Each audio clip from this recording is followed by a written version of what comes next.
Monday morning arrived with the kind of crisp December clarity that makes Denver's skyline look like a postcard. But I barely noticed the beauty as I sat in my home office, staring at the business card that would change everything. Robert Thompson, former Executive Vice President, Pinnacle Investment Group. The card had been sitting in my desk drawer for 2 years, a memento from a networking event where Bob and I had struck up a conversation about corporate restructuring strategies. At the time, Bob had recently retired after a 30-year career in investment management, including the last 8 years as a senior executive with Pinnacle Investment Group.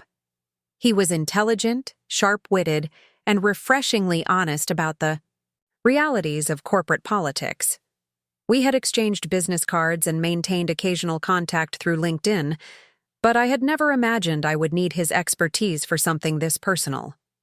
Now, as I turned his card over in my fingers, I realized that Bob Thompson might be the perfect ally for what I was planning. He understood Pinnacle's corporate culture intimately, had relationships throughout the industry, and most importantly, he had nothing to gain by maintaining the status quo at Summit Financial Solutions. My phone call to Bob that morning began with casual pleasantries about holiday plans and family updates, but I could hear the curiosity in his voice when I mentioned I had a professional situation I wanted to discuss with him privately. Bob had always been perceptive about corporate dynamics, and he immediately sensed that this wasn't a routine consulting inquiry. "Rachel, you sound like someone who's discovered something interesting," he said with the kind of knowing tone that suggested he'd navigated plenty of corporate intrigue during his career. "Why don't we meet for coffee this afternoon? I'm always curious about what's happening at the companies Pinnacle has acquired." We arranged to meet at a small café in Washington Park, far enough from downtown Denver that we wouldn't accidentally encounter anyone from Summit Financial Solutions.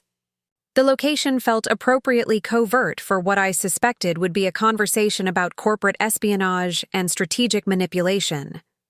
Bob arrived precisely on time, looking every inch the retired executive in his perfectly tailored wool coat and leather briefcase. At 68 years old, he maintained the kind of authoritative presence that commanded attention in boardrooms and made junior executives nervous. His silver hair was impeccably styled, and his handshake conveyed both warmth and strength. "Rachel," he said with genuine pleasure, "you look wonderful, though I detect some stress around the edges. What's going on that has you reaching out to old corporate warriors like me?" I had rehearsed this conversation several times, but sitting across from Bob in the cozy warmth of the cafe, I found myself unexpectedly emotional as I began explaining the situation.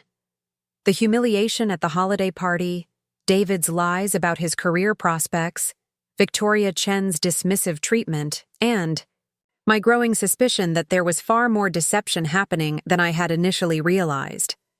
Bob listened without interruption, his expression growing more serious as I detailed the events of the past weekend. When I finished explaining my preliminary research into Summit Financial's corporate structure and Pinnacle's acquisition strategy, he leaned back in his chair with a thoughtful expression that suggested he was processing information I hadn't explicitly shared. "Rachel," he said carefully, "what exactly are you hoping to accomplish here? Are you looking for advice on how to address your marital problems, or are you considering something more ambitious?" The question forced me to articulate goals I had been formulating subconsciously for days. I want Victoria Chen to face consequences for how she treated me. But more than that, I want to understand what's really happening at Summit Financial. My husband has been lying to me for months, and his supervisor treats me like an inconsequential housewife. I think they've both seriously underestimated who they're dealing with. Bob's smile was slow and appreciative, the kind of expression I imagined he wore when a promising junior executive demonstrated unexpected strategic thinking. "I see. And you're approaching this with your consultant's mindset rather than as an angry wife seeking revenge." "Exactly," I confirmed. "This isn't about emotion or personal vendettas. This is about information, leverage, and strategic positioning. Victoria Chen made the mistake of dismissing me without understanding my professional background or capabilities. I intend to use that oversight to my advantage. Bob nodded approvingly. Good. Emotional responses are predictable and easily countered. Strategic thinking, on the other hand, can be devastating when properly applied. He paused to sip his coffee, then continued with the kind of casual tone that delivered significant information. I might be able to help you with that understanding you're seeking. What Bob told me over the next hour fundamentally changed my perception of the situation at Summit Financial Solutions. According to his insider knowledge of Pinnacle's acquisition strategy, Summit was underperforming significantly relative to projections. The company's client retention rates were below industry standards, new business development was stagnant, and several key accounts had been lost due to what Pinnacle's executives characterized as management inefficiencies. More critically, Pinnacle was actively seeking external candidates for a complete management restructuring of Summit Financial. The current leadership team, including Victoria Chen, was being evaluated for potential replacement within the next 6 months. Margaret Thornfield's retirement was being accelerated, and Pinnacle intended to install a new CEO with a mandate to dramatically improve performance. Victoria Chen thinks she's secure in her position, Bob explained, but Pinnacle's executives consider her part of the problem rather than part of the solution. Her management style has contributed to the talent retention issues, and her departmental performance metrics are consistently below expectations.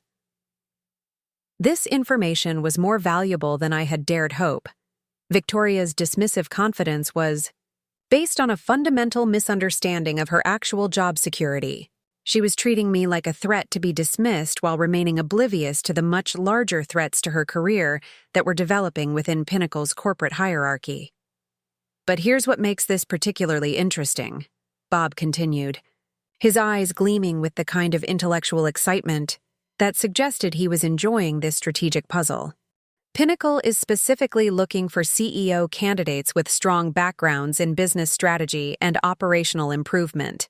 They want someone who can analyze underperforming systems and implement comprehensive solutions.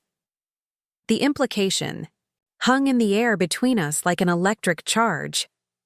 Bob wasn't just providing me with intelligence about Victoria's vulnerabilities. He was suggesting that I might be positioned to benefit from them in ways I hadn't considered. Bob, I said, carefully, are you suggesting what I think you're suggesting? His smile was enigmatic. I'm suggesting that Pinnacle Investment Group values results over politics, competence over seniority, and strategic thinking over corporate gamesmanship. They're actively seeking candidates who can transform underperforming acquisitions into profitable enterprises. The magnitude of what he was proposing began to dawn on me. This wasn't just about exposing Victoria Chen's limitations or getting revenge for her treatment of me. This was about positioning myself as a solution to Pinnacle's problems with Summit Financial Solutions. I would need recommendations, references, a complete presentation of my qualifications, I said, my mind already racing through the requirements for such an audacious plan. All of which can be arranged, Bob replied smoothly. I maintain excellent relationships with Pinnacle's senior executives, and I've been consulting informally on their acquisition integration strategies. A recommendation from me carries considerable weight, particularly when it comes to identifying overlooked talent. We spent the remainder of our meeting discussing the practical steps for what Bob characteristically described as a strategic intervention. He would reach out to his contacts at Pinnacle to gauge their interest in external CEO candidates for Summit Financial. I would prepare a comprehensive analysis of Summit's operational challenges and present specific recommendations for performance improvement. Most importantly, we would gather detailed intelligence about Victoria Chen's management failures and document her role in Summit's underperformance. This wouldn't be a personal attack based on her treatment of me. It would be a professional assessment supported by data and focused on business outcomes. Rachel, Bob said as we prepared to leave the cafe. "I want you to understand something important. What you're considering is ambitious to the point of being audacious. Most people in your position would focus on small victories or personal satisfaction. You're thinking about systemic change and professional transformation." His words carried both encouragement and warning. The path I was considering would require sustained effort, strategic precision, and the kind of professional confidence that I had been suppressing for years while focused on supporting David's career. "I understand the risks," I replied. "But I also understand the opportunity. Victoria Chen treated me like someone whose opinions and concerns were irrelevant. She's about to discover that dismissing people without understanding their capabilities can have serious consequences." That evening, I began the most intensive professional preparation of my life. My home office, which had been primarily used for small consulting projects and administrative tasks, was transformed into a strategic command center. I printed out Summit Financial's recent quarterly reports, organizational charts, client lists, and performance metrics. My wall became covered with timelines, relationship maps, and competitive analyses. David, who had been avoiding substantive conversation since the holiday party, occasionally wandered past my office door with expressions that ranged from curious to concerned. When he finally asked what I was working on, I provided a carefully vague explanation about a potential consulting opportunity that required extensive research. His relief at my apparent focus on work rather than our marital problems was both obvious and revealing. David seemed to believe that my professional activities would distract me from investigating his lies about career prospects or questioning his relationship with Victoria Chen. His underestimation of my multitasking abilities was another advantage I could leverage. While David assumed I was burying myself in work to avoid confronting our relationship issues, I was actually conducting a comprehensive intelligence operation designed to expose every aspect of his professional deception and position myself to benefit from the resulting chaos. My research into Summit Financial's operational challenges revealed problems that were far more extensive than I had initially suspected. Client satisfaction surveys showed declining ratings for account management and customer service. Several major accounts had terminated their relationships with Summit over the past 18 months, often citing poor communication and inadequate attention to their strategic needs. Most damaging for Victoria Chen personally, her own department was responsible for the majority of these client relations failures. As VP of Operations, she was supposed to ensure that account managers like David provided superior service to retain valuable clients. Instead, her management approach seemed to prioritize internal politics over client satisfaction. The personnel records I could access through public filings and industry databases showed an alarming pattern of turnover in Victoria's department. 3 senior account managers had left Summit Financial in the past year, all citing concerns about management support and professional development opportunities. The exit interviews, which had been summarized in industry publications, specifically mentioned Victoria's micromanagement style and her tendency to create competitive rather than collaborative team dynamics. This information provided exactly the kind of professional ammunition I needed to build a case against Victoria's leadership effectiveness. Her treatment of me at the holiday party wasn't an isolated incident of poor judgment. It was consistent with a pattern of interpersonal problems that were impacting Summit Financial's business performance. More importantly for my strategic planning, these documented management failures gave Pinnacle Investment Group legitimate business reasons to consider leadership changes at Summit Financial. Bob Thompson's contacts at Pinnacle wouldn't need to be convinced that Victoria Chen was problematic. They already had evidence of her negative impact on company performance. As I compiled this information into a comprehensive analysis, I began to see the outline of a strategy that was both personally satisfying and professionally sound. I wasn't just seeking revenge against someone who had humiliated me. I was identifying genuine operational improvements that could benefit Summit Financial's clients, employees, and shareholders. The fact that implementing these improvements would require removing Victoria Chen from her position was simply a beneficial side effect of good business strategy. Preparing and narrating this story took us a lot of time, so if you are enjoying it, subscribe to our channel. It means a lot to us. Now back to the story. By Thursday evening, I had developed a preliminary presentation that outlined Summit Financial's performance challenges, identified specific management failures that contributed to these problems, and proposed strategic solutions that could restore the company to industry-leading status. The presentation was thorough, data-driven, and devastating in its implications for current leadership. Bob Thompson reviewed my work over dinner at an upscale restaurant in Cherry Creek, his expressions ranging from impressed to genuinely excited as he absorbed the depth and sophistication of my analysis. "Rachel," he said, setting down the presentation. "Materials. This is exceptional work. You've identified problems that Pinnacle's executives suspected but couldn't quantify, and you've provided actionable solutions that directly address their strategic concerns." His validation meant more to me than I had anticipated. For years, I had been functioning primarily as David's supportive wife, using my professional skills only for small consulting projects that didn't challenge my capabilities.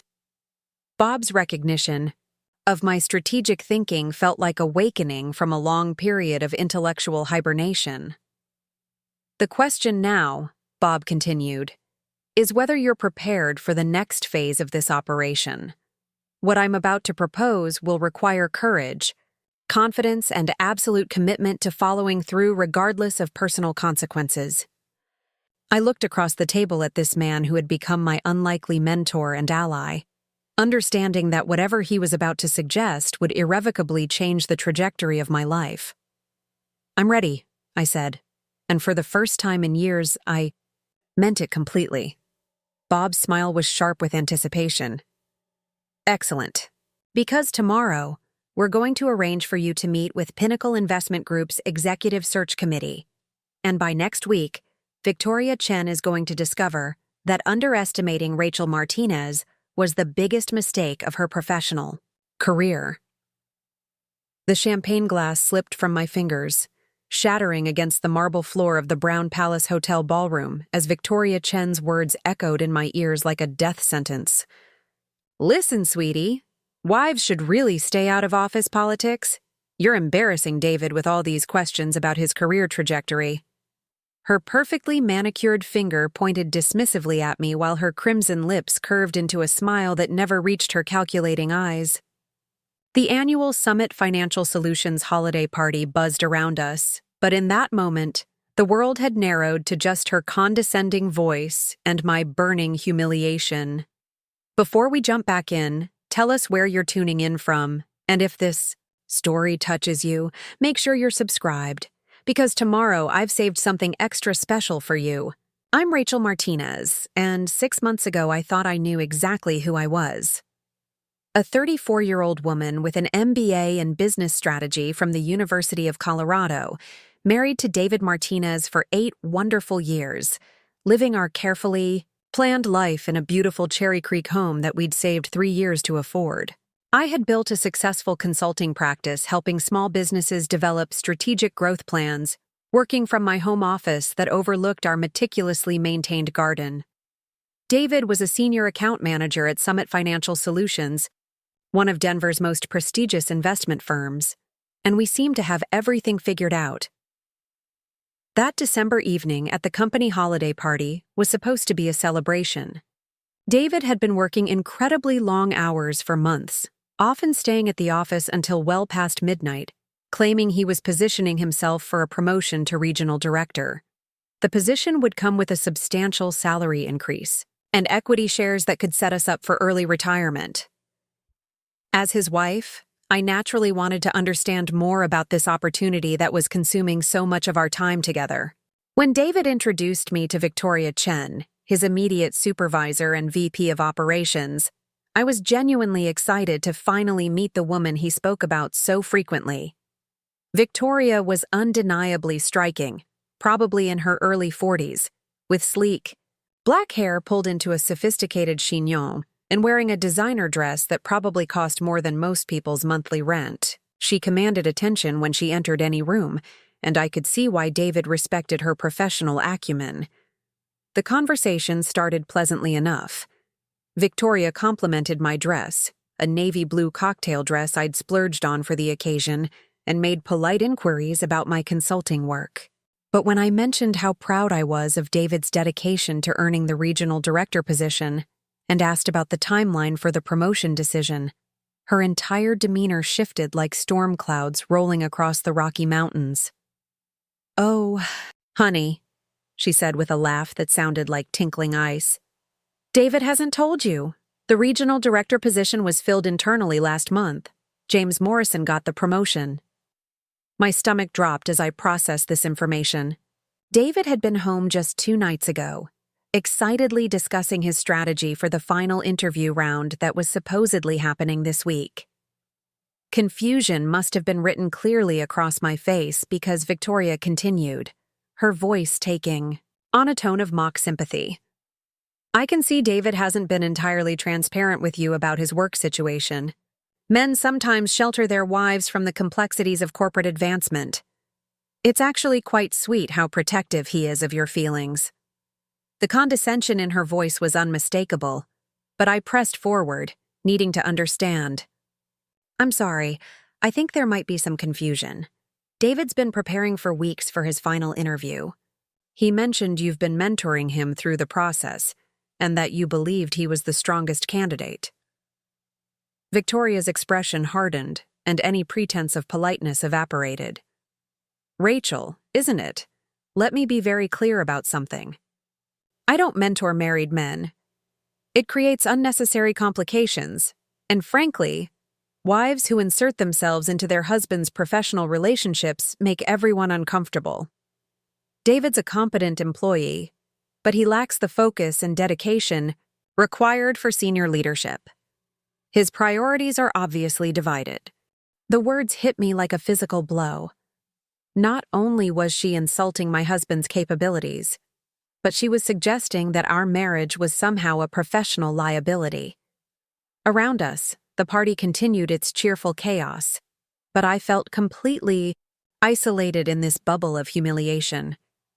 "I think you misunderstood my question," I said, fighting to keep my voice steady. "I wasn't inserting myself into anything. I was simply asking about a promotion that David has been working toward for months. As his wife, I naturally want to understand major developments in his career." That's when Victoria delivered the line that would change everything. "Listen, sweetie, wives should really stay out of office politics. You're embarrassing David with all these questions about his career trajectory. Professional advancement requires discretion and sophisticated understanding of corporate dynamics, not," and she paused, looking me up and down dismissively, "domestic interference." The champagne glass fell from my numb fingers, and as it shattered against the marble floor, something inside me shattered too.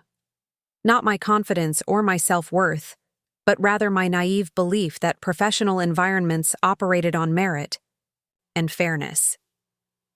Victoria Chen had just shown me exactly who she was, and more importantly, she had revealed that my husband had been lying to me for months about fundamental aspects of his career.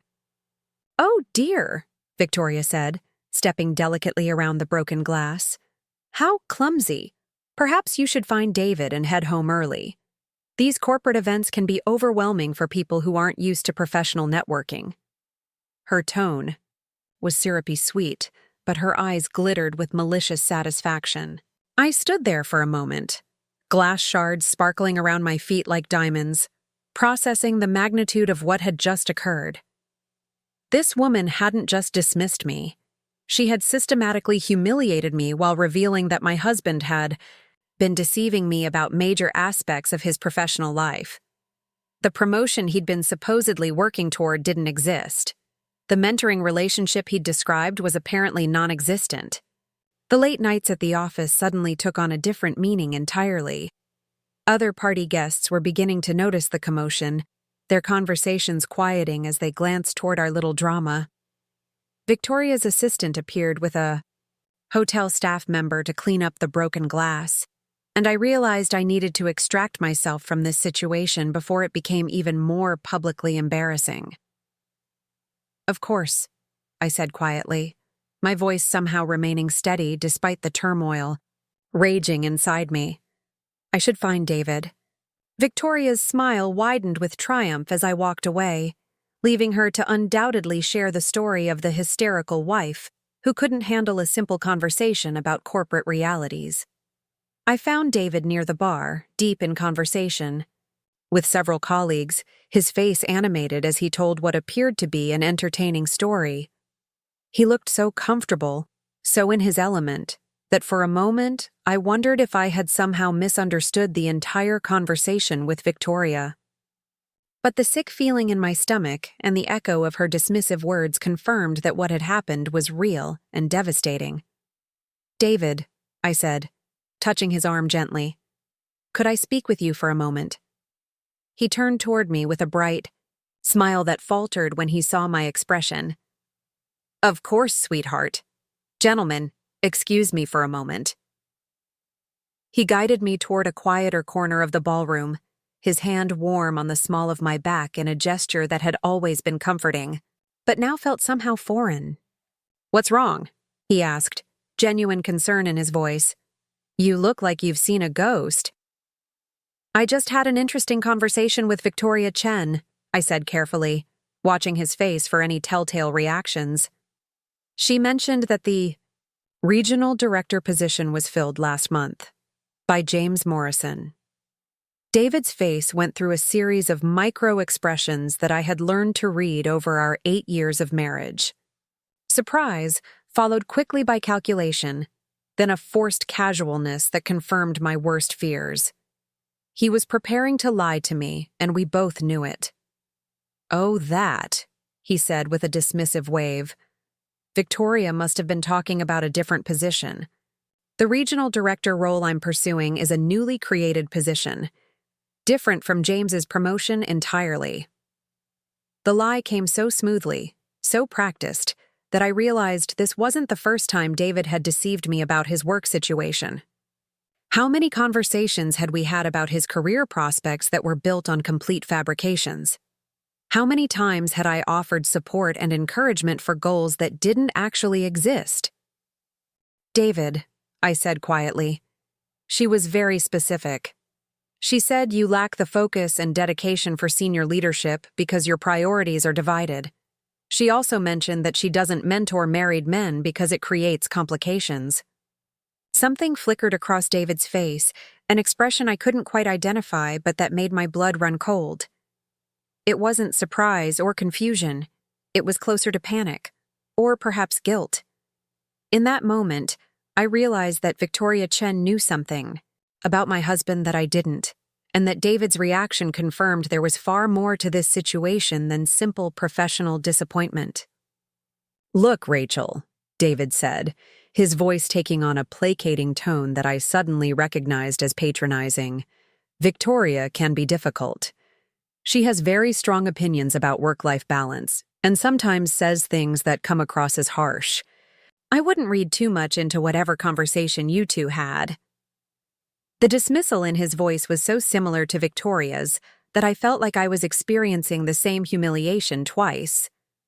My own husband was now treating me like an overreacting wife who couldn't understand the complexities of professional relationships. The man I had loved and supported for 8 years was gaslighting me about a conversation that had happened 30 minutes ago. "She told me that wives should stay out of office politics," I said, my voice gaining strength as anger began to replace shock. "She suggested that I was embarrassing you by asking about your career.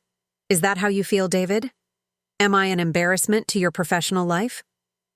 David's eyes darted around the ballroom, clearly calculating how much of our conversation might be overheard by his colleagues. The fact that his primary concern was appearances rather than my feelings told me everything I needed to know about where I ranked in his priorities.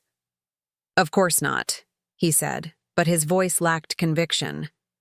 "Victoria just has very traditional views about corporate hierarchy. She believes in maintaining clear boundaries between personal and professional relationships. It's not personal." Everything about this conversation felt personal to me.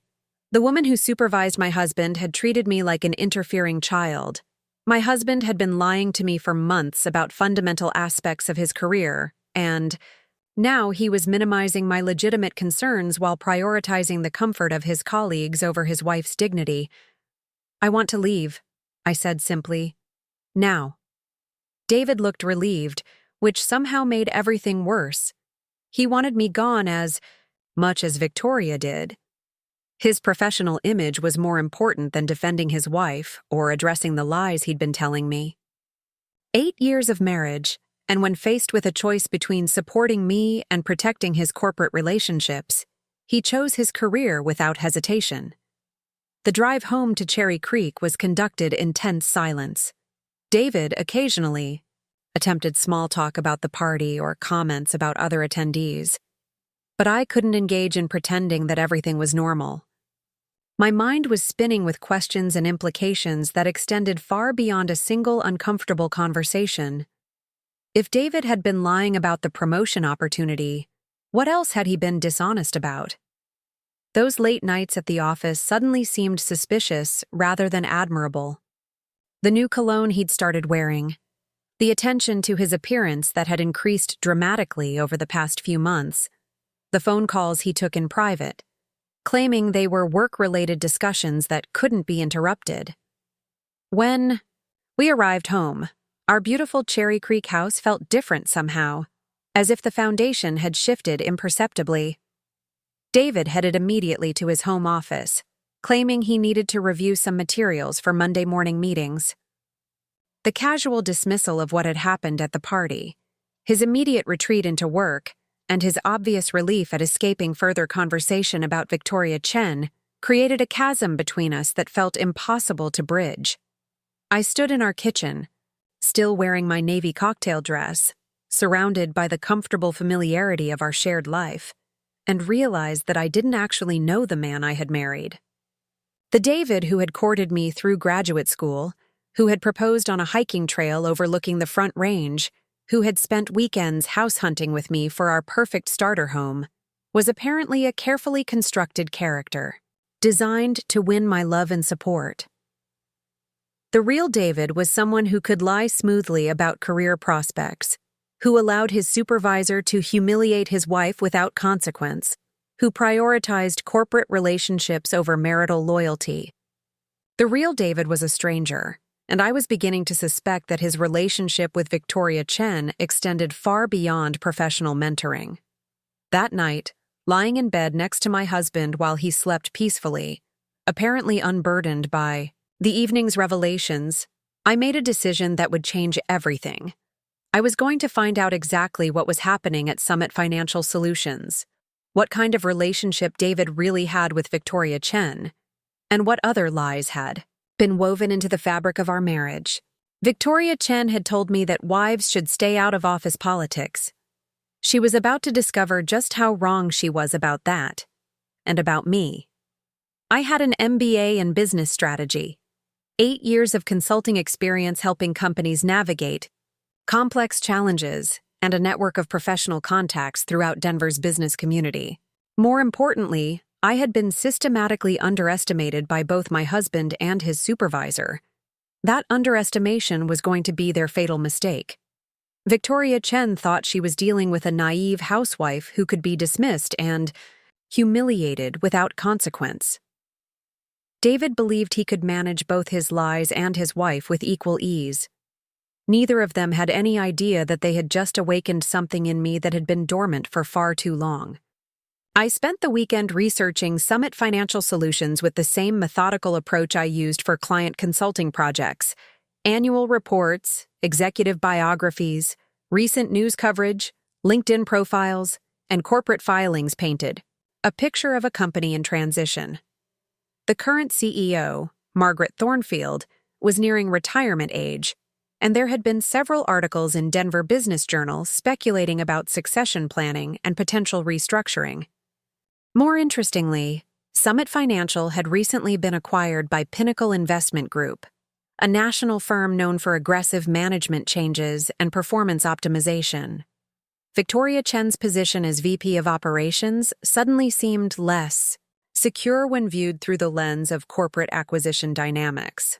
By Sunday evening, I had compiled a comprehensive analysis of Summit Financial's organizational structure, competitive position, and strategic challenges.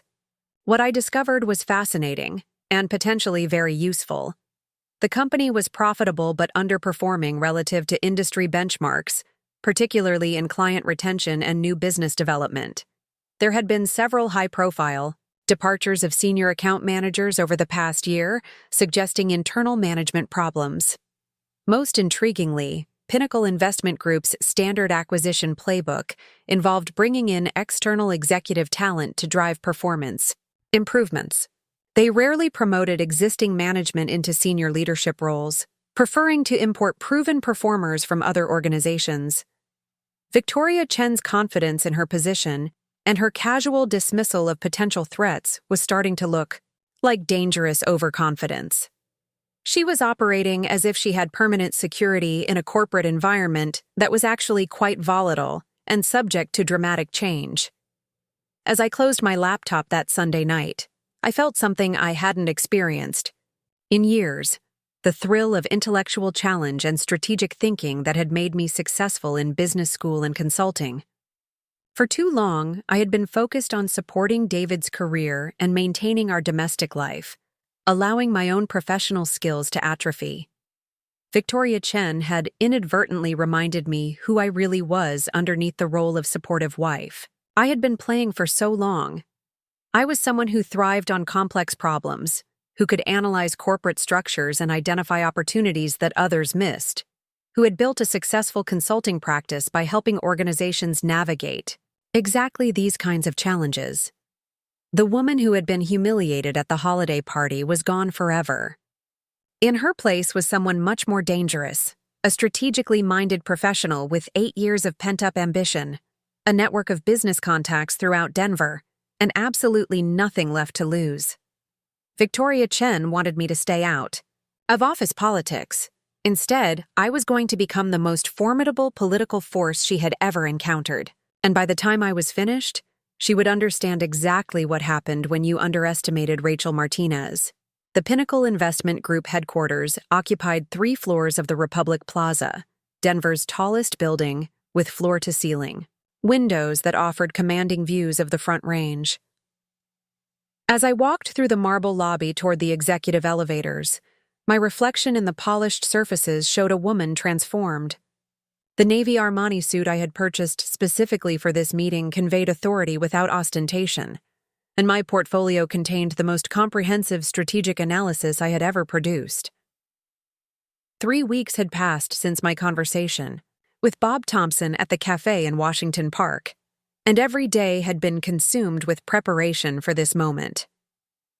Bob had arranged the meeting with characteristic efficiency, presenting me to Pinnacle's Executive Search Committee as a strategic consultant with intimate knowledge of Summit Financial's operational challenges and significant expertise in corporate restructuring. The elevator rose smoothly to the 42nd floor, where Pinnacle's senior executives conducted the kind of high-stakes decision-making that shaped entire industries. As the doors opened, I stepped into a reception area that radiated understated power, all rich mahogany and subtle lighting designed to impress without overwhelming. "Ms. Martinez," the receptionist said with professional warmth, "Mr. Davidson and the executive committee are ready for you in conference room A. May I offer you coffee or water before we begin?" Conference room A was exactly what I had expected from a company that managed billions in investment capital. A massive table of polished granite dominated the space, surrounded by leather chairs that probably cost more than most people's monthly salaries. 3 walls of windows provided panoramic views of Denver and the mountains beyond, while the 4th wall displayed digital screens showing real-time market data and performance metrics. 5 people were already seated at the table when I entered, their combined presence representing decades of experience in corporate finance and strategic management. Bob had briefed me on each committee member, but seeing them in person reinforced the magnitude of what I was attempting to accomplish. James Davidson, Pinnacle's chief operating officer, was a man in his early 50s with silver-touched hair and the kind of intense focus that suggested he was accustomed to making decisions. worth millions of dollars. His reputation for identifying undervalued assets and transforming them into profitable enterprises had made him legendary in investment circles. Sarah Chen, the head of strategic development, was probably my age, but projected an authority that came from consistently delivering results in male-dominated corporate environments. Her portfolio included some of Pinnacle's most successful acquisition integrations, and Bob had warned me that she would be particularly rigorous in evaluating my qualifications. Thomas Rodriguez, Senior Vice President of Operations, brought 30 years of experience in corporate restructuring and had personally overseen the transformation of dozens of underperforming companies. His presence on the committee suggested that Pinnacle was serious about implementing dramatic changes. At Summit Financial, Margaret Foster, Director of Executive Recruitment, was responsible for identifying and vetting candidates for senior leadership positions across Pinnacle's portfolio companies. Her approval would be essential for any formal consideration of my candidacy for Summit Financial's CEO position. Finally, there was David Kim, Pinnacle's Chief Financial Officer, whose analytical approach to evaluating investment opportunities meant that every aspect of my presentation would be scrutinized for financial viability and projected returns. "Ms. Martinez," James Davidson said as I took my seat at the table, "Bob Thompson speaks very highly of your analytical capabilities and your understanding of Summit Financial's current challenges. We're interested in hearing your assessment of the situation and your recommendations for addressing the performance issues we've identified." This was the moment I had been preparing for since that humiliating evening at the holiday party. Every hour of research, every strategic analysis, every conversation with Bob Thompson had been building toward this opportunity to demonstrate that Rachel Martinez was far more formidable than anyone had imagined. "Thank you for the opportunity to present my findings," I began, activating the presentation system with the confidence of someone who had rehearsed every transition and anticipated every possible question. My analysis of Summit Financial Solutions reveals systemic operational problems that are directly impacting profitability, client retention, and long-term growth potential. The first section of my presentation focused on Summit Financial's declining performance metrics relative to industry benchmarks. Client satisfaction ratings had dropped consistently over the past 2 years. New business acquisition had stagnated, and profit margins were eroding due to operational inefficiencies that could be traced to specific management decisions. Sarah Chen leaned forward as I detailed the client retention analysis, her expression sharpening when I showed the correlation between departmental leadership and customer satisfaction scores. These numbers suggest that certain management approaches are directly contributing to client dissatisfaction. Do you have specific recommendations for addressing these leadership issues? This question provided the perfect opening for the most critical section of my presentation. The data indicates that Summit Financial's operational challenges stem largely from management practices that prioritize internal politics over client service excellence. Specifically, the current VP of Operations has implemented policies and fostered a departmental culture that discourages collaboration, penalizes initiative, and creates unnecessary barriers to effective client communication.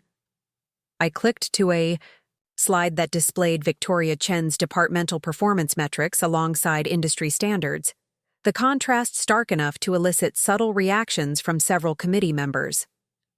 Under the current operational leadership, client satisfaction in key service areas has declined by 18%, while comparable firms in the Denver market have seen improvements of 8 to 12% during the same period. Thomas Rodriguez studied the data with the focused attention of someone who specialized in identifying operational inefficiencies. "Ms. Martinez, these performance gaps suggest fundamental problems with leadership effectiveness.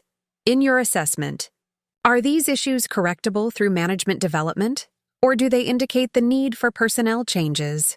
The question was more direct than I had anticipated, but it aligned perfectly with the strategic argument I had been building. My analysis suggests that the operational challenges at Summit Financial are rooted in leadership philosophy rather than skill deficits.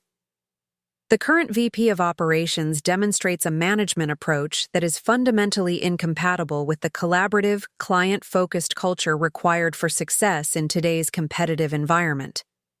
I advanced to a slide that documented the pattern of senior staff departures from Victoria's department, including exit interview summaries that painted a damning picture of her leadership style. 3 experienced account managers have left Summit Financial in the past 18 months, citing concerns about management support and professional development opportunities. Their combined departure represents a loss of institutional knowledge and client relationships worth approximately $12 million in annual revenue. Margaret Foster was taking detailed notes as I continued the presentation, occasionally glancing up to gauge my demeanor and delivery style. Her evaluation would extend beyond the technical content of my analysis to include my potential effectiveness as a senior executive in high-pressure situations. The personnel turnover data is particularly concerning, I continued, because it indicates that Summit Financial is losing experienced professionals to competitors who offer more supportive management environments. This brain drain undermines the company's ability to maintain client relationships and develop new business opportunities. David Kim interjected with a question that tested my understanding of the financial implications. What would you estimate as the total cost impact of these operational inefficiencies, including both direct losses and opportunity costs? I had anticipated this question and had prepared conservative estimates based on industry data and Summit Financial's historical performance. Based on lost client relationships, reduced productivity from management conflicts, and the costs associated with recruiting and training replacement staff, I estimate that current operational problems are costing Summit Financial approximately $4.7 million annually in direct losses, with additional opportunity costs of approximately $2.1 million in foregone business development. The financial impact figures created a noticeable shift in the room's energy level. Numbers of this magnitude demanded serious attention from executives responsible for maximizing shareholder value. More importantly, they provided a compelling business case for the management changes I was advocating. James Davidson leaned back in his chair, his expression thoughtful, as he processed the implications of my analysis. Ms. Martinez, your assessment suggests that Summit Financial's performance problems are both significant and solvable. What specific steps would you recommend for addressing these operational challenges? This question marked the transition from problem identification to solution development, the phase of my presentation where I would demonstrate strategic thinking rather than just analytical capability. My recommendations focus on 3 primary areas: leadership restructuring, cultural transformation, and operational optimization. The leadership restructuring section of my presentation was necessarily diplomatic, focusing on management effectiveness rather than personal criticism, but the implications were unmistakable. Summit Financial required operational leadership that could foster collaboration, support professional development, and maintain laser focus on client satisfaction. The ideal candidate for Summit Financial's operational leadership would combine strong analytical skills with proven ability to develop talent and build high-performing teams, I explained, deliberately avoiding direct criticism of Victoria Chen. While making it clear that her management approach was unsuitable for the company's needs, Sarah Chen asked about implementation timelines and potential resistance to change, questions that demonstrated her experience with corporate restructuring initiatives. Organizational transformation requires careful change management to minimize disruption and ensure buy-in from existing staff. How would you recommend approaching this transition process? My response drew on consulting experience and business school training in change management theory, but also reflected insights gained from observing Victoria Chen's impact on Summit Financial's culture. Successful organizational change requires transparent communication about strategic objectives, clear expectations for performance standards, and immediate demonstration that new leadership will operate differently from previous management.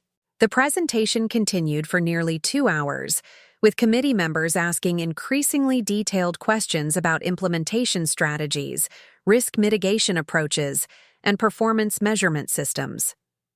Their engagement levels suggested genuine interest in my recommendations, but more importantly, they were evaluating my potential to execute the changes I was proposing. Margaret Foster's questions focused on leadership philosophy and management style, clearly assessing whether I possessed the interpersonal skills necessary to rebuild Summit Financial's organizational culture. Ms. Martinez, what is your approach to managing senior staff who may be resistant to operational changes or skeptical about new leadership? This question allowed me to address one of the most critical aspects of the situation at Summit Financial, where Victoria Chen's management had created an environment of competition rather than collaboration.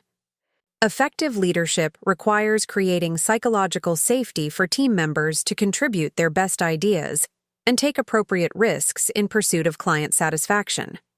This means replacing punitive management approaches with coaching-oriented leadership that focuses on professional development and shared success. Thomas Rodriguez nodded approvingly at this response, his experience with corporate restructuring apparently confirming the importance of cultural transformation alongside operational improvements. Organizations with entrenched management problems often require significant intervention to restore healthy team dynamics. Are you prepared for the challenges associated with that level of organizational change? The question was both professional and personal, asking whether I had the resilience and determination necessary to transform a dysfunctional corporate culture while potentially facing resistance from established power structures. My answer drew on recent personal experience as much as professional training. Mr. Rodriguez, I believe that sustainable organizational improvement requires leaders who are committed to long-term success rather than short-term political considerations. Sometimes that means making difficult decisions about personnel and practices that have become obstacles to performance excellence. As the formal presentation concluded, James Davidson asked the question I had been anticipating since Bob Thompson first suggested this audacious strategy. Ms. Martinez, would you be interested in implementing these recommendations as Summit Financial's Chief Executive Officer? The directness of the question created a moment of absolute silence in the conference room, 5 senior executives waiting for my response to an opportunity that would transform my life completely. 3 weeks earlier, I had been a consulting professional focused primarily on supporting my husband's career. Now I was being offered the chance to lead a major financial services company and prove that Victoria Chen's dismissive treatment had been catastrophically misjudged. I would be honored to serve as Summit Financial's CEO, I replied with calm confidence that surprised even me. The company has tremendous potential that is currently being constrained by operational inefficiencies and leadership challenges. With appropriate strategic direction and cultural transformation, Summit Financial could become a dominant force in Denver's financial services market. Sarah Chen smiled for the first time during the meeting, her expression suggesting approval of both my strategic analysis and my willingness to take on the significant challenges associated with implementing comprehensive organizational change. Ms. Martinez, assuming favorable reference checks and board approval, would you be available to begin the transition process within the next month? The timeline was aggressive, but it aligned perfectly with my personal objectives for exposing David's deceptions and demonstrating the consequences of underestimating Rachel Martinez. I can be fully committed to Summit Financial's transformation beginning January 2nd, which would allow time for proper transition planning and stakeholder communication. Margaret Foster was already making notes about next steps in the evaluation process, including background verification, reference interviews, and formal board presentation of my candidacy. The efficiency of their approach suggested that Pinnacle Investment Group was eager to address Summit Financial's performance problems quickly and decisively. We'll be conducting final candidate evaluations over the next 2 weeks, James Davidson explained as the meeting concluded. You should expect calls from our reference verification team and possibly requests for additional information about your consulting experience and strategic planning capabilities. As I gathered my presentation, materials, and prepared to leave Pinnacle's headquarters, the magnitude of what had just occurred began to register emotionally. I had successfully positioned myself as the preferred candidate to replace Victoria Chen as Summit Financial's senior leadership, transforming from dismissed wife to potential CEO in the span of 3 weeks. The elevator descent to the lobby provided time to process the implications of this development for my relationship with David and my plans for exposing the deceptions that had defined our marriage for months. Soon, very soon, both David and Victoria would discover that their assumptions about Rachel Martinez had been dangerously wrong. Walking through downtown Denver toward my car, I felt a profound sense of professional validation that had been missing from my life for years. The executive committee at Pinnacle Investment Group had evaluated me based purely on merit, strategic thinking, and leadership potential. They saw capabilities and potential that my own husband had overlooked and that Victoria Chen had dismissed as irrelevant. My phone buzzed with a text from Bob Thompson asking about the meeting results. "Exceeded expectations," I replied. "Implementation phase begins soon." David was working late again when I arrived home, his office door closed and his voice audible through the walls as he conducted what sounded like a business call.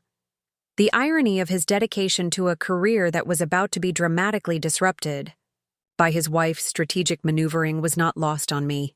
That evening, I began preparing for the most complex phase of my plan. Maintaining absolute secrecy about my CEO candidacy while gathering intelligence about Victoria Chen's vulnerabilities and David's ongoing deceptions. Soon, both of them would face consequences they had never imagined possible, delivered by someone they had systematically underestimated. Victoria Chen had told me that wives should stay out of office politics. Instead, I was about to become the most powerful political force at Summit Financial Solutions, with the authority to reshape the company according to my vision of operational excellence and cultural transformation. The woman who had been humiliated at the holiday party was gone forever, replaced by someone far more dangerous. Rachel Martinez, future CEO of Summit Financial Solutions, and the architect of Victoria Chen's professional downfall. The call from James Davidson came on a Tuesday morning while I was reviewing quarterly projections in my home office, the Denver skyline visible through my window like a promise of the power that was about to become mine. His voice carried the crisp authority of someone accustomed to delivering life-changing news with professional efficiency. "Rachel, the board has unanimously approved your appointment as Chief Executive Officer of Summit Financial Solutions. We'd like you to begin the transition process immediately, with a formal announcement scheduled for next Monday morning." The words should have felt like victory, but instead they felt like the moment before a storm breaks, when the air becomes electric with anticipation, and every nerve ending recognizes that fundamental change is imminent. I had spent weeks planning for this moment, but the reality of becoming Victoria Chen's superior, while my husband remained oblivious to both my new position and the investigation that had led to it, created a complexity that was both thrilling and terrifying. "Thank you, James. I'm honored by the board's confidence and ready to begin implementing the operational improvements we discussed." "Excellent. Margaret Foster will coordinate your transition schedule, but I wanted to give you advance notice that we're planning a comprehensive restructuring announcement. Victoria Chen and several other current executives will be informed of their termination on Friday afternoon, effective immediately. We want you in the building Monday morning to address the staff and begin establishing new operational protocols." The timeline was more aggressive than I had anticipated, but it aligned perfectly with my personal objectives. By Friday evening, Victoria Chen would no longer be David's supervisor, and by Monday morning, I would hold the position of authority she had wielded so dismissively at the holiday party just weeks earlier. "I understand the urgency," I replied, my voice steady despite the adrenaline coursing through my system. What level of disclosure should I maintain about the transition until the formal announcement? Complete confidentiality until Friday. Afternoon, James confirmed. Pinnacle's standard protocol for executive changes involves simultaneous notification to ensure operational continuity and prevent any potential sabotage or information destruction. After ending the call, I sat in my office chair for several minutes, absorbing the magnitude of what was about to unfold. The next 72 hours would transform every aspect of my professional and personal life, revealing truths that had been hidden and shifting power dynamics that had seemed permanently fixed. David's voice drifted from the kitchen where he was preparing breakfast, his tone cheerful as he discussed weekend plans and made casual observations about work colleagues. His complete ignorance of the seismic changes approaching his professional world created a surreal contrast with the strategic calculations occupying my thoughts. Elena Vasquez arrived at my house that afternoon precisely at 2 o'clock. Her appearance as understated and professional as Bob Thompson had promised. As a former federal investigator turned private consultant, Elena specialized in corporate intelligence gathering and had been instrumental in documenting the evidence that supported my strategic analysis of Summit Financial's operational problems.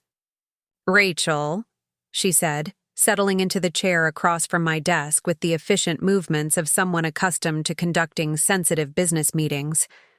"I have the final documentation you requested regarding David's activities and Victoria Chen's management practices." Elena's investigation had extended far beyond the corporate performance metrics I had presented to Pinnacle's executive committee. Over the past 2 weeks, she had documented a pattern of personal and professional misconduct that painted a devastating picture of Victoria's leadership approach and David's integrity.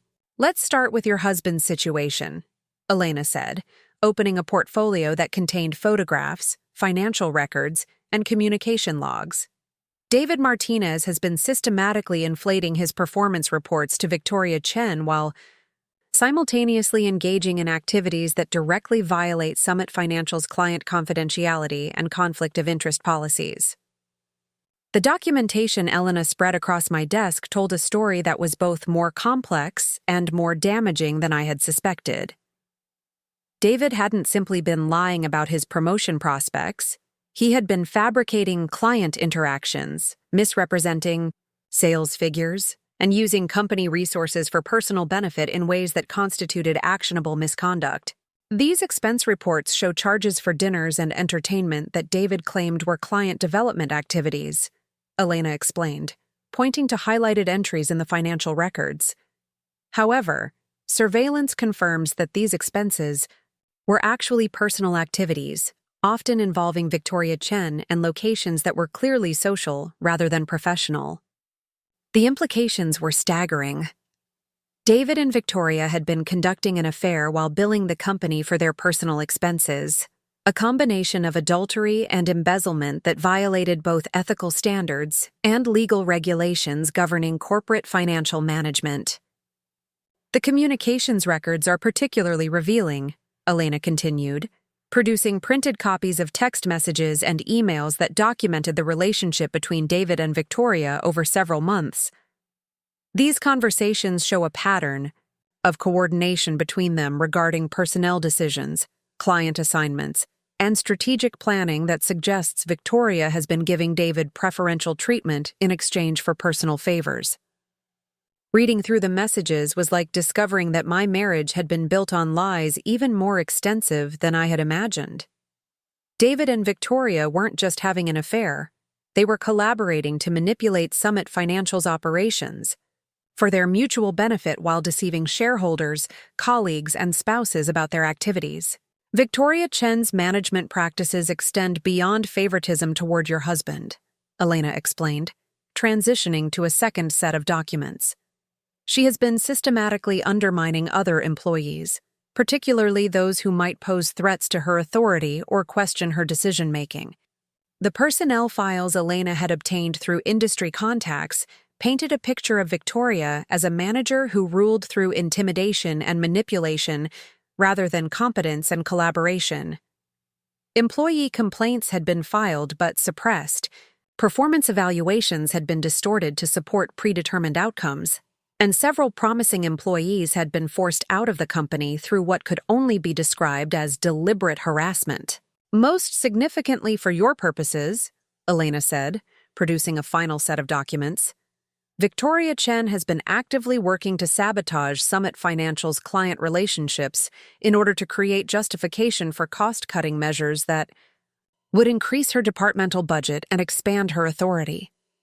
This revelation was more serious than personal misconduct or management incompetence. Victoria had been deliberately damaging the company's business prospects to enhance her own position, a level of corporate betrayal that would outrage Pinnacle's executives and provide additional justification for the management changes I was about to implement. Elena, this documentation is comprehensive beyond what I had hoped for. How confident are you about the reliability and legal admissibility of this evidence? Her smile was sharp and professional. Every piece of information was obtained through legal means and verified through multiple sources. If necessary, this evidence could support both civil litigation and criminal prosecution for fraud, embezzlement, and breach of fiduciary duty. We spent the remainder of the afternoon organizing the evidence into categories that would support different aspects of the transition process at Summit Financial. Some documentation would be used to justify personnel decisions and operational changes, while other materials would be held in reserve to address any potential legal challenges or attempts at retaliation. Rachel, Elena said as our meeting concluded, I want you to understand something important about what you've accomplished here. Most people who discover this level of betrayal and deception become consumed with revenge fantasies or personal vindication. You've transformed a personal crisis into a strategic opportunity that will benefit multiple stakeholders while holding the responsible parties accountable for their actions. Her observation resonated with my own understanding of the transformation I had undergone since that humiliating evening at the holiday party. The woman who had been dismissed by Victoria Chen and deceived by David Martinez no longer existed, replaced by someone who approached problems with strategic thinking rather than emotional reaction. That evening, David arrived home later than usual, his mood expansive as he described a successful client presentation and discussed his optimism about upcoming opportunities at Summit Financial. His complete ignorance of the investigations that had been conducted and the evidence that had been gathered created a cognitive dissonance that was almost surreal. Victoria mentioned that there might be some organizational changes coming up, he said casually over dinner, apparently unaware that he was discussing his professional doom with the person who had orchestrated it. She thinks the new ownership group is planning to expand operations and create additional advancement opportunities. The irony of David's optimism about organizational changes that would result in both his termination and his supervisor's removal was almost too perfect to be believed. Victoria Chen had apparently been feeding him false information about Pinnacle's plans, either to maintain his loyalty or because she was genuinely deluded about her job security. That sounds promising, I replied with carefully neutral tone. Have you heard anything specific about the timeline for these changes? Victoria expects announcements sometime in the next few weeks. She's been working closely with the new ownership team on transition planning and seems confident about Summit Financial's future direction. The extent of Victoria's self-deception was remarkable. While she believed she was collaborating with Pinnacle on transition planning, she was actually providing information that supported the case for her removal. Every conversation she had with Pinnacle's executives revealed additional evidence of her unsuitability for continued leadership. Thursday morning brought a call from Margaret Foster requesting a meeting to finalize logistics for Monday's announcement, and my first week as CEO.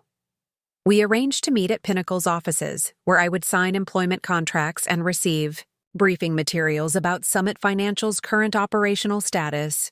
Rachel, Margaret said as we settled into her corner office with its commanding views of downtown Denver, James Davidson asked me to brief you on some sensitive personnel matters that will require your immediate attention once you assume the CEO position.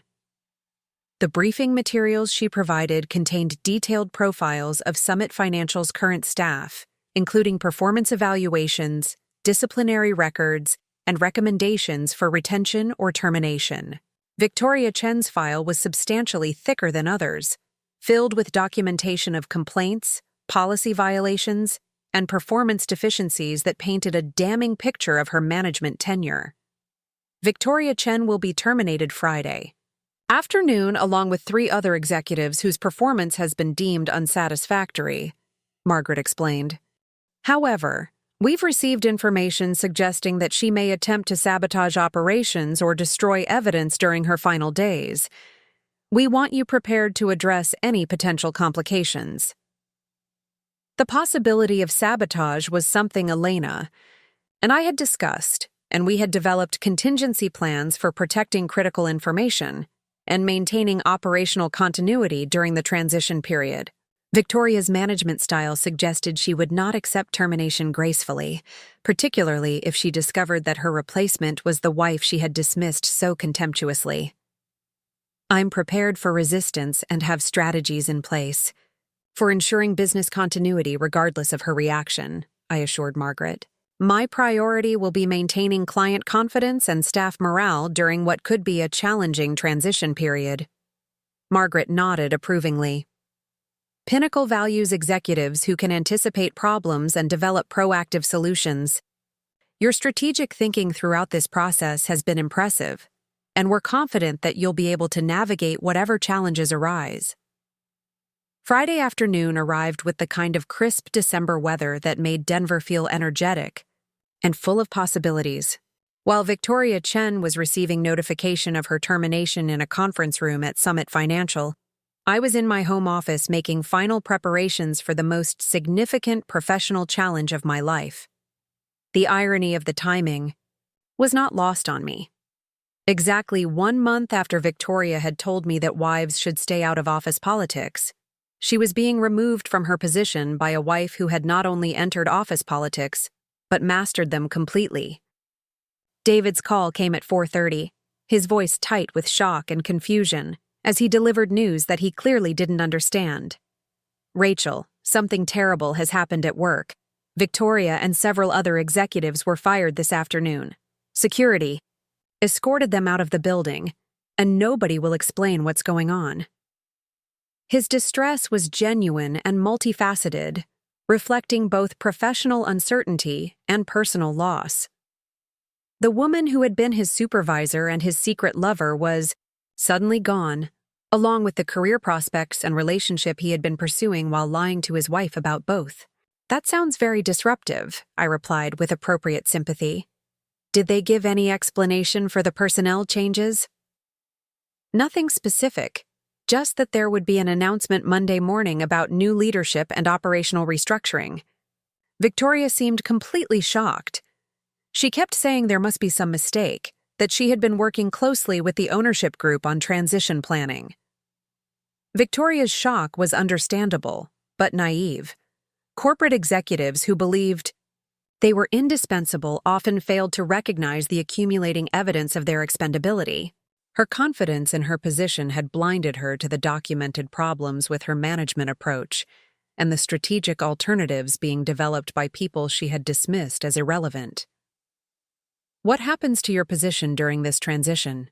I asked, maintaining the pretense of concerned wife while gathering intelligence about David's professional status.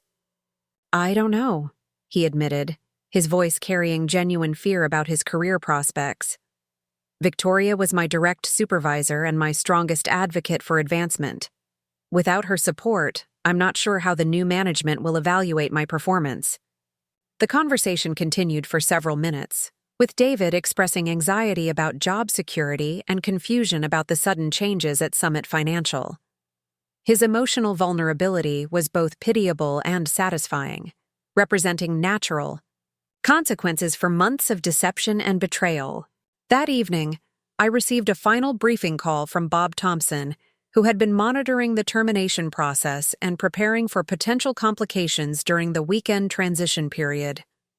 Rachel, Victoria Chen's reaction to her termination, was more dramatic than anticipated, he reported with the clinical tone of someone accustomed to corporate crisis management. She demanded explanations, threatened legal action, and made several statements suggesting she believes there's been some kind of conspiracy against her. Victoria's reaction was entirely predictable for someone whose professional identity was built on authority and control. Being terminated without warning, particularly when she believed she was secure in her position, would be psychologically devastating and likely to provoke irrational responses. Security will be enhanced at Summit Financial over the weekend to prevent any unauthorized access or potential sabotage, Bob continued. Additionally, IT has changed all system passwords and restricted access to prevent data destruction or theft. The precautionary measures reflected Pinnacle's experience with executive terminations and their understanding that dismissed employees sometimes attempted to damage companies they could no longer control. Victoria's management style suggested she would be particularly vindictive if she felt betrayed or humiliated. Sunday evening brought a profound sense of anticipation as I prepared for the most significant professional moment of my life. Monday morning would reveal the culmination of weeks of strategic planning, investigation, and positioning that had transformed a personal crisis into a career-defining opportunity.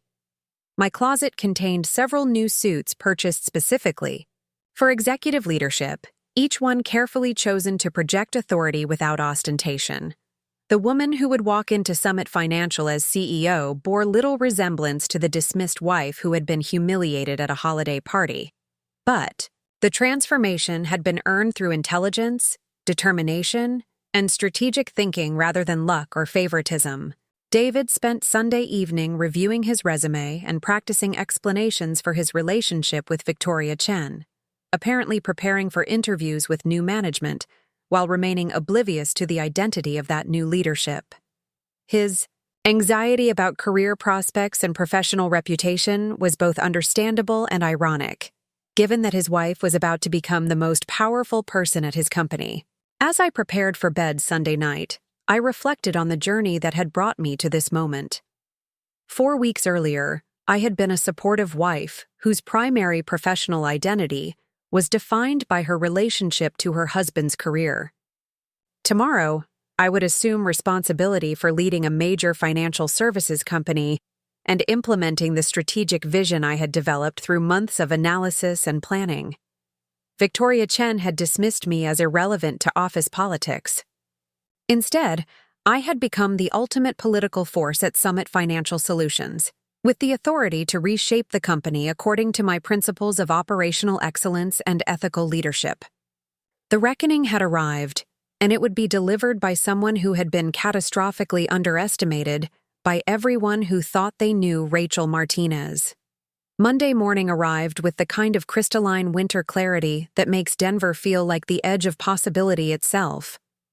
As I stood before my bedroom mirror, adjusting the charcoal gray Armani suit that would mark my first day as CEO of Summit Financial Solutions, I saw a woman who had been forged by betrayal into something far more powerful than she had ever imagined possible. The drive downtown took me through neighborhoods where I had lived my entire adult life, but everything looked different now, as if I were seeing the city through new eyes that understood power in ways I had never comprehended before.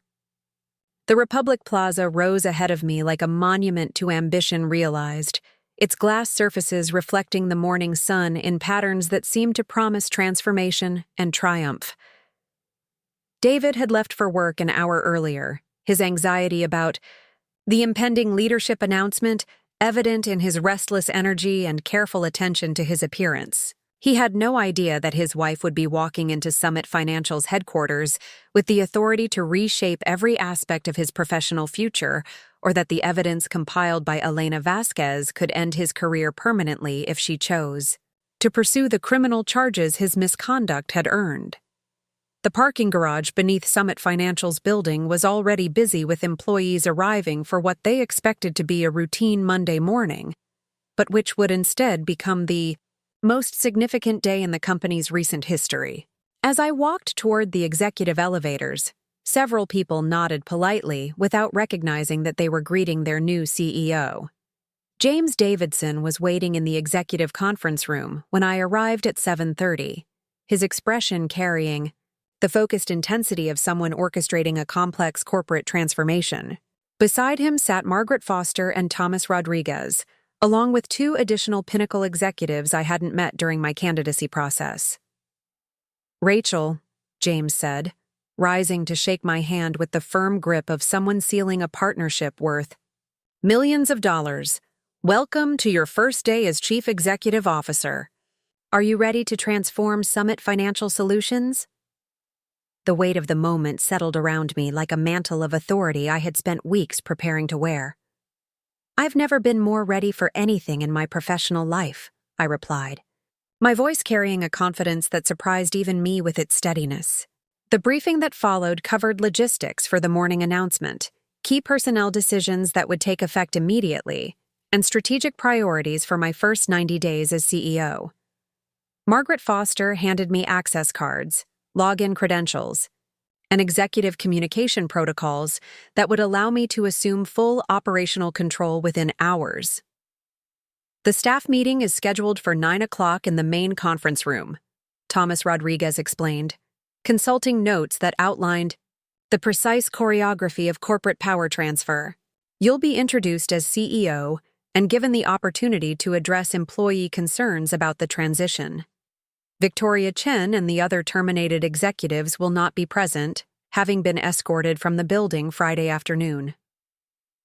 At 8:45, I walked into Summit Financial's main conference room for the first time as the person with ultimate authority over the company's operations and strategy. The space was filled with employees whose professional futures now depended on my leadership, their faces reflecting curiosity, anxiety, and hope in equal measure. David was seated in the third row, his expression tense as he scanned the room for clues about what the morning's announcement might mean for his career prospects. When his eyes met mine across the conference room, confusion flickered across his features, followed quickly by a dawning recognition that something fundamental about his understanding of the situation was catastrophically wrong. "Ladies and gentlemen," James Davidson said, his voice commanding immediate attention from the assembled staff, "I want to introduce you to Rachel Martinez, who has been appointed as Summit Financial Solutions' new Chief Executive Officer, effective immediately." The silence that followed this announcement was profound and electric, filled with the kind of stunned recognition that accompanies moments when reality shifts in ways that were previously unimaginable. David's face went through a series of expressions that would have been comical if they weren't so revealing: shock, disbelief, calculation, and finally a growing understanding of how completely he had misjudged the woman he had been married to for 8 years. "Ms. Martinez brings extensive experience in strategic consulting and organizational development," James continued, "along with an intimate understanding of Summit Financial's operational challenges and growth opportunities. She will be implementing comprehensive improvements designed to restore our company to industry leadership in client satisfaction and financial performance." I stepped forward to address the staff, my voice steady and authoritative as I began the speech I had rehearsed dozens of times, but which felt entirely natural in the moment. "Thank you, James. I'm honored to serve as Summit Financial's CEO and excited about the opportunities ahead of us." The next 20 minutes were devoted to outlining my strategic vision for the company, addressing employee concerns about job security during the transition, and establishing expectations for the cultural transformation that would begin immediately. Throughout my presentation, I could feel David's stunned gaze fixed on me, his mind undoubtedly racing through the implications of his wife's sudden elevation to a position of ultimate authority over his professional life. "Our success will depend on collaboration, transparency, and unwavering commitment to client excellence," I explained to the assembled staff, my words carrying the weight of someone who had earned the right to demand these standards through careful analysis of what had gone wrong under previous leadership. "I expect every team member to contribute their best ideas and highest efforts to our shared mission of operational excellence." When the formal presentation concluded, Employees began approaching with questions about reporting structures, performance expectations, and strategic priorities. Their engagement was encouraging, suggesting that most staff members were relieved rather than concerned about the leadership change. David remained in his seat long after other employees had departed, his expression cycling between confusion and something that might have been fear, as he processed the magnitude of his wife's transformation from dismissed housewife to corporate CEO. When he finally approached, his usual confidence had been replaced by an uncertainty that made him seem smaller and more vulnerable than I had ever seen him. "Rachel," he said quietly, his voice carrying none of the casual authority he typically projected in professional settings. "I had no idea you were being considered for executive positions. When did this happen? How did this happen?" The question was loaded with implications that extended far beyond simple curiosity about my career advancement. David was beginning to understand that his wife's sudden elevation to CEO represented more than just professional opportunity. It suggested a level of strategic thinking and industry connections that he had never recognized or acknowledged. "I've been consulting with Pinnacle Investment Group about Summit Financial's operational challenges for several weeks," I replied with careful precision, choosing my words to convey authority without revealing the full extent of my investigation into his misconduct. "They offered me the CEO position based on my strategic analysis and recommendations for performance improvement." David's expression shifted as he absorbed this information, his mind undoubtedly working through the timeline of my involvement with Pinnacle and the implications for his own position at the company. "Does this mean you've been aware of the personnel changes and restructuring plans?" The question revealed his growing recognition that his wife's appointment as CEO was connected to the termination of Victoria Chen and the other executives who had been removed Friday afternoon. His relationship with Victoria suddenly took on new dimensions of complexity and danger, now that his wife controlled both their professional futures.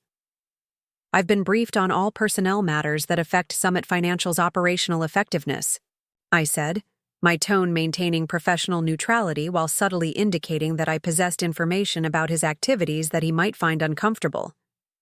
"My priority is ensuring that every employee contributes positively to our client service objectives and organizational culture." The conversation was interrupted by Jennifer Walsh, Summit Financial's HR director, who approached with documents requiring my immediate attention and signature. David took this as an opportunity to retreat, but not before I saw recognition dawn in his eyes that his new reality involved answering to a wife he had been systematically deceiving for months. The remainder of my first morning as CEO was consumed, with operational meetings, strategic planning sessions, and personnel discussions that established my authority while beginning the process of cultural transformation.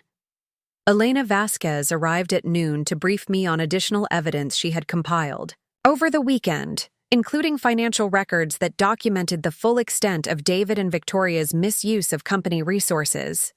"Rachel," Elena said as we reviewed the materials in my new corner office, "the documentation of expense account fraud is comprehensive enough to support criminal charges if you choose to pursue them.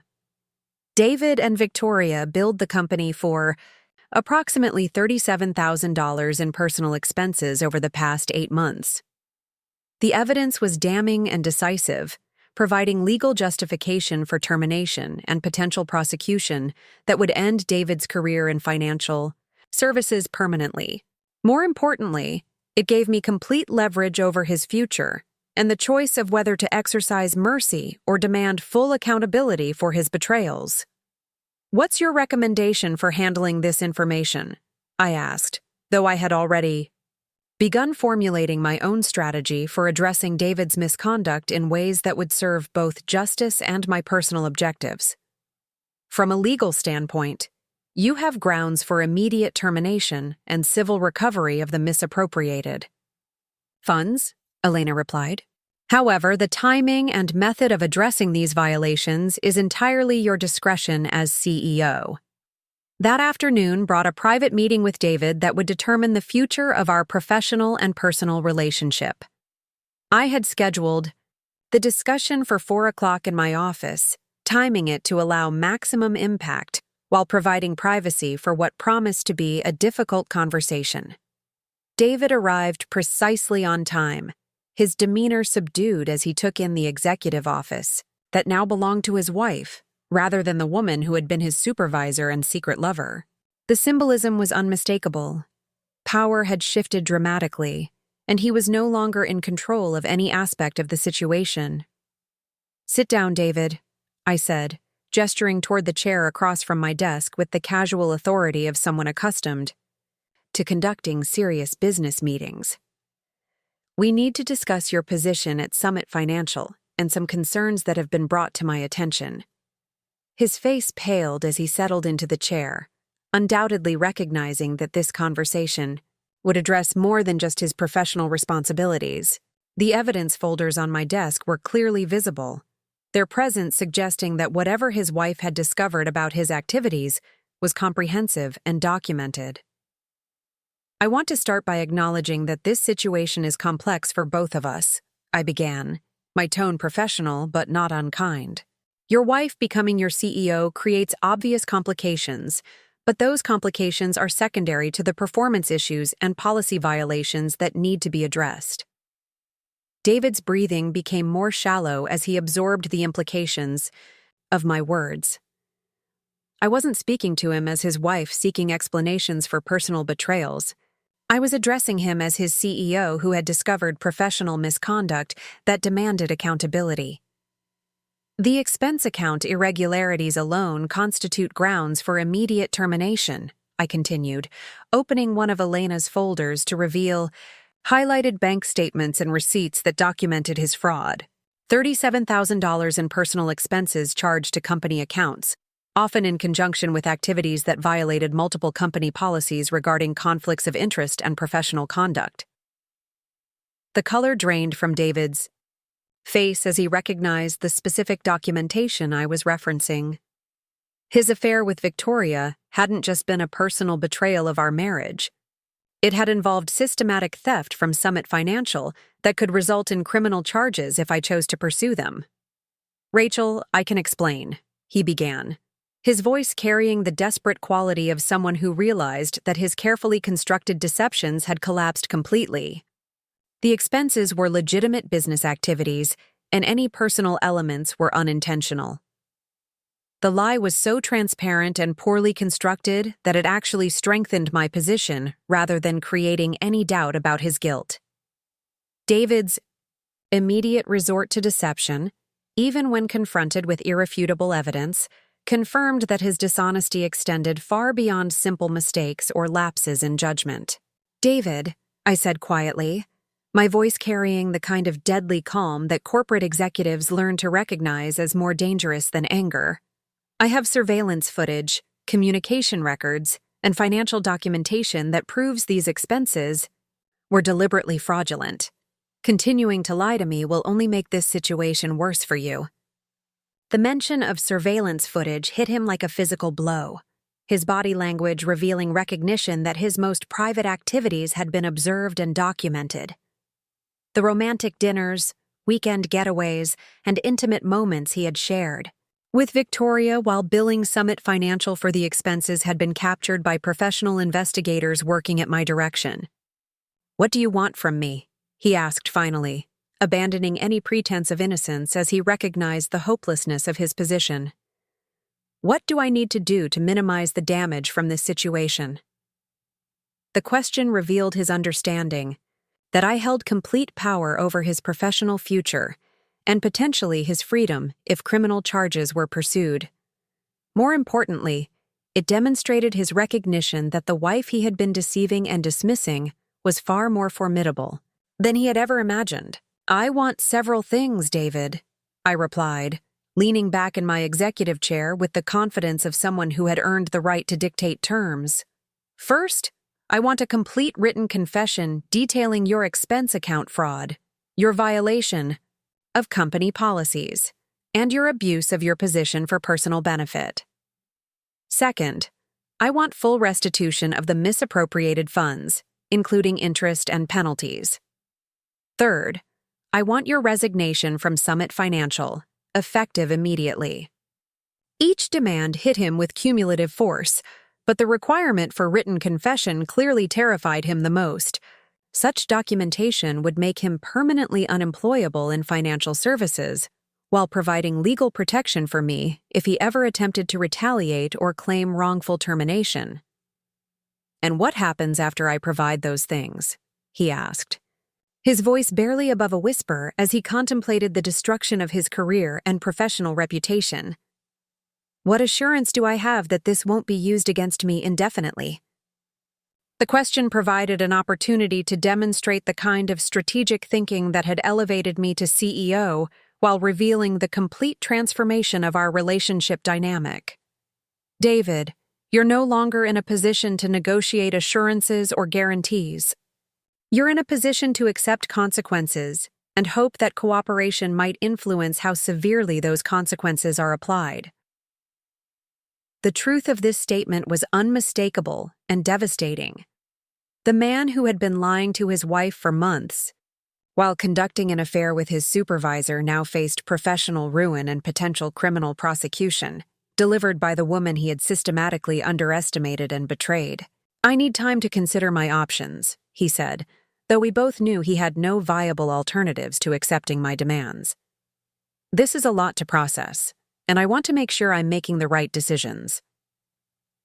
"You have until tomorrow morning at 9 o'clock to provide the written confession and your resignation," I replied with the firm finality of someone accustomed to establishing non-negotiable deadlines. "Failure to comply will result in immediate termination and criminal referral to the district attorney's office." David left my office with the defeated posture of someone whose world had collapsed in the span of a single conversation. The confident, charming man who had abandoned me at a holiday party while pursuing his affair with Victoria Chen had been replaced by someone who understood exactly how completely he had misjudged the woman he married. That evening, I remained in my office until well after normal business hours, reviewing strategic plans and personnel files while savoring the profound satisfaction of having achieved justice through competence rather than revenge. The view from my corner office encompassed the entire Denver metropolitan area, a visual reminder of the power and influence I had earned through careful planning and strategic execution. My phone buzzed with congratulatory messages from colleagues, industry contacts, and business school classmates who had learned about my appointment through professional networks. Each message represented recognition of my capabilities and potential that had been suppressed for years, while I focused on supporting David's career at the expense of my own ambitions. Bob Thompson called at 7:30 with updates on media, coverage of the management changes at Summit Financial, and early client reactions to the leadership transition. "Rachel, the response has been overwhelmingly positive. Several major clients have already reached out to express confidence in the EEM, new direction, and enthusiasm about working with you directly." The industry recognition was gratifying, but more importantly, it validated the strategic analysis I had presented to Pinnacle's executives and confirmed that my appointment represented genuine value creation rather than just personal advancement. "There's one more thing you should know," Bob continued with a tone that suggested significant information. "Victoria Chen spent the weekend contacting industry colleagues and potential employers, apparently attempting to position herself as a victim of corporate politics rather than acknowledging her performance failures. Victoria's reaction was entirely predictable, but ultimately futile. Her reputation within Denver's financial services community had been damaged beyond repair by the circumstances of her termination, and her attempts to blame external factors rather than accept responsibility would only reinforce negative perceptions of her leadership capabilities. "She won't find another executive position in this market," I observed with clinical detachment. "Word travels quickly in Denver's business community, and hiring managers will recognize the red flags associated with her departure from Summit Financial." David arrived home after 10 o'clock that evening, his appearance disheveled and his demeanor reflecting the emotional trauma of having his professional and personal worlds simultaneously destroyed. He moved through our house like a stranger, avoiding eye contact and speaking only when directly addressed. "I'll have the documents you requested ready by tomorrow morning," he said finally, his voice hollow with defeat and resignation. "I assume you'll want me to move out of the house as well." The question forced me to confront aspects of our relationship that extended beyond professional misconduct and corporate justice. David had betrayed me personally as well as professionally, and the marriage we had built over 8 years had been revealed as fundamentally dishonest and unsustainable. "That would probably be best for both of us," I replied, my tone neither angry nor vindictive but simply practical. "This situation has revealed incompatibilities that make continuing our marriage inadvisable." David nodded with the resigned acceptance of someone who understood that his actions had consequences extending far beyond temporary embarrassment or professional setbacks. The life he had been living while deceiving me was gone forever, replaced by a reality where his former wife held the power to determine his future opportunities and quality of life. The following morning brought David's resignation letter and written confession to my office, along with a formal apology that acknowledged his misconduct and accepted full responsibility for the choices that had led to his downfall. The documents were thorough and legally sufficient to protect Summit Financial while providing closure to the most personal aspects of our professional conflict. Reading his confession was both satisfying and melancholy, representing the end of a marriage that had been built on false premises, but which had also contained genuine affection and shared dreams that now seemed impossibly naive. The man who had written those words was someone I had loved, but he was also someone who had never really existed outside of my imagination.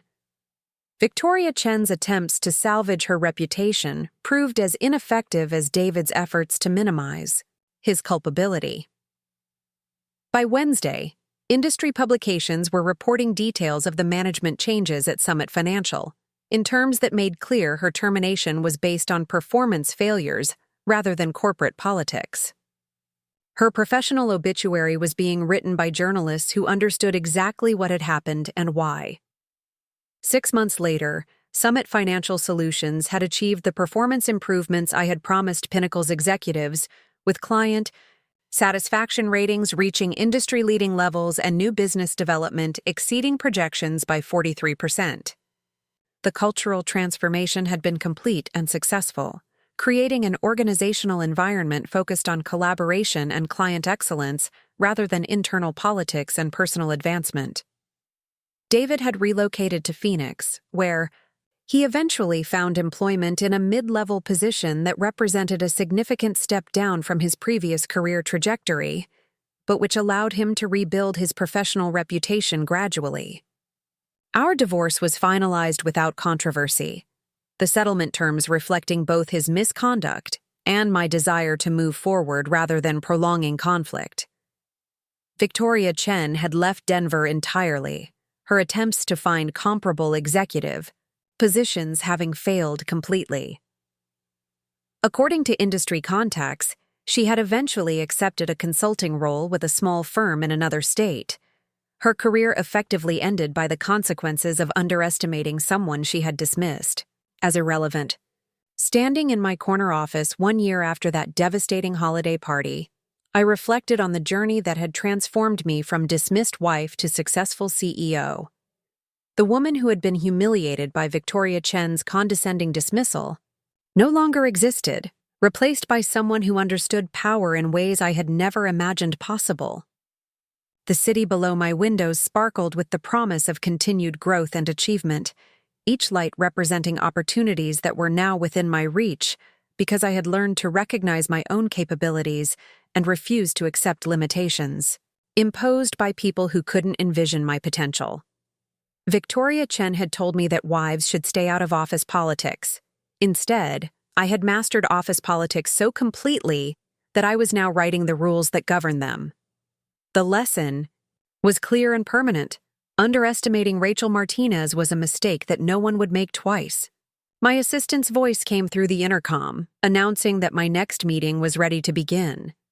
As I gathered my materials and prepared to address the strategic challenges that defined my role as CEO, I smiled with the quiet satisfaction of someone who had turned betrayal into triumph and humiliation into power. The future stretched ahead of me like an invitation to possibilities I was only beginning to explore, each one more exciting than anything I had imagined when I was someone else's supporting character rather than the author of my own success story. Up next, you've got 2 more standout stories right on your screen. If this one hit the mark, you won't want to pass these up. Just click and check them out.